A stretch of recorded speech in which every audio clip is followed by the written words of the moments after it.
श्री राम जन्मभूमि महायज्ञ न केवल सनातन आस्था और विश्वास की परीक्षा का काल रहा, बल्कि संपूर्ण भारत को एकात्मता के सूत्र में बांधने के लिए राष्ट्र की सामूहिक चेतना जागरण के ध्येय में भी सफल सिद्ध हुआ है।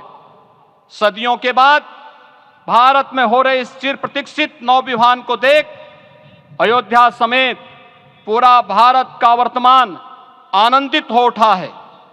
भाग्यवान है हमारी पीढ़ी जो इस राम काज के साक्षी बन रहे हैं, और उससे भी बड़भागी हैं वो जिन्होंने सर्वस्व इस राम काज के लिए समर्पित किया है और करते चले जा रहे हैं।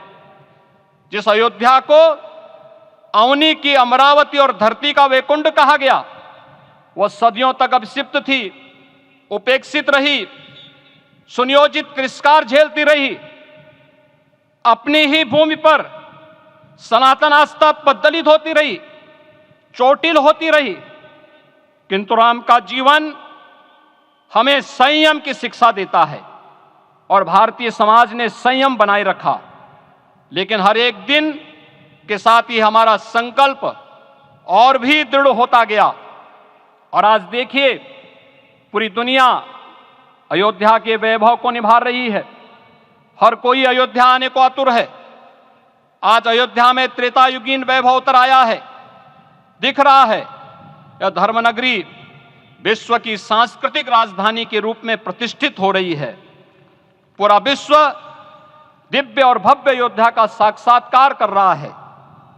आज जिस सुनियोजित एवं तीव्र गति से अयोध्यापुरी का विकास हो रहा है, वह प्रधानमंत्री जी के दृढ़ संकल्प, इच्छा शक्ति और दूरदर्शिता के बिना संभव नहीं था। कुछ वर्ष पहले कल्पना से परे था कि अयोध्या में एयरपोर्ट होगा, यहां के नगर के भीतर 4 लेन की सड़कें होंगी, सरयू जी में क्रूज चलेंगे, अयोध्या की खोई गरिमा वापस आएगी। लेकिन मित्रों, डबल इंजन की सरकार के प्रयास से आज आप सबके सहयोग से यह सब साकार हुआ है। सांस्कृतिक अयोध्या, आयुष्मान अयोध्या, स्वच्छ अयोध्या, सक्षम अयोध्या, सुरम्य अयोध्या, सुगम्य अयोध्या, दिव्य अयोध्या और भव्य अयोध्या के रूप में पुनरुद्धार के लिए हजारों करोड़ रुपए वर्तमान में यहां पर भौतिक विकास के लिए लग रहे हैं। राम जी की पेड़ी, नया घाट, गुप्तार घाट, ब्रह्मकुंड, भरत कुंड, सूरज कुंड, विभिन्न कुंडों के कायाकल्प, संरक्षण, संचालन, रखरखाव के कार्य हो रहे हैं। रामायण परंपरा की कल्चरल मैपिंग कराई जा रही है। राम वनगमन पथ पर रामायण वीथिका का निर्माण हो रहा है। नई अयोध्या में पुरातन संस्कृति और सभ्यता को संरक्षण तो हो ही रहा है, भविष्य की जरूरतों को देखते हुए आधुनिक पैमाने के अनुसार सभी नगरीय सुविधाएं भी विकसित हो रही हैं। इस मोक्षदायिनी नगरी को आदरणीय प्रधानमंत्री जी की प्रेरणा से अब सोलर सिटी के रूप में भी विकसित किया जा रहा है। पूरी अयोध्या में विश्व के सनातन आस्थावानों, संतों, पर्यटकों, शोधार्थियों, जिज्ञासुओं के प्रमुख केंद्र के रूप में इसे बनाने की ओर से अग्रसर किया जा रहा है। यह एक नगर या तीर्थ भर का विकास नहीं है, यह उस विश्वास की विजय है जिसे सत्यमेव जयते के रूप में भारत के राज चिन्ह में अंगीकार किया गया है। यह लोक आस्था और जन विश्वास का विजय है, भारत के गौरव की पुनर्प्रतिष्ठा है।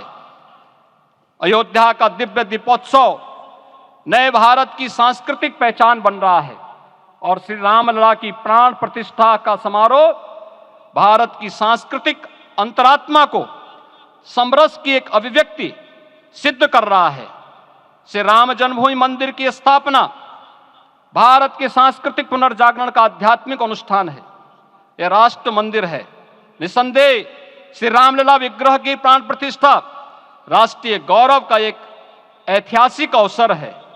निश्चिंत रहिए, प्रभु राम की कृपा से अब कोई अयोध्या की परिक्रमा में बाधा नहीं बन पाएगा। अयोध्या की गलियों में अब गोलियों की गड़गड़ाहट नहीं होगी, कर्फ्यू नहीं लगेगा, अपितु यहां दीपोत्सव, रामोत्सव और यहां की गलियों में श्री राम नाम संकीर्तन से यहां की गलियां गुंजायमान होंगी। क्योंकि अवधपुरी का मैं रामलला का विराजना राम राज्य की स्थापना की उद्घोषणा भी है। राम राज्य बैठे त्रिलोका, हर्षित भये गए सब शोका। राम राज्य भेदभाव रहित समृद्ध समाज का द्योतक है और हमारे यशस्वी प्रधानमंत्री जी की नीतियों, विचारों और योजनाओं का आधार है। भव्य दिव्य राम जन्मभूमि मंदिर के स्वप्न को साकार रूप देने में योगदान देने वाले सभी वास्तुविदों, अभियंताओं, शिल्पियों और श्री राम जन्मभूमि तीर्थ क्षेत्र न्यास के सभी पदाधिकारियों को हृदय से धन्यवाद। पुनः आप सभी को रामलला के विराजने की इस ऐतिहासिक पुण्य घड़ी की बधाई।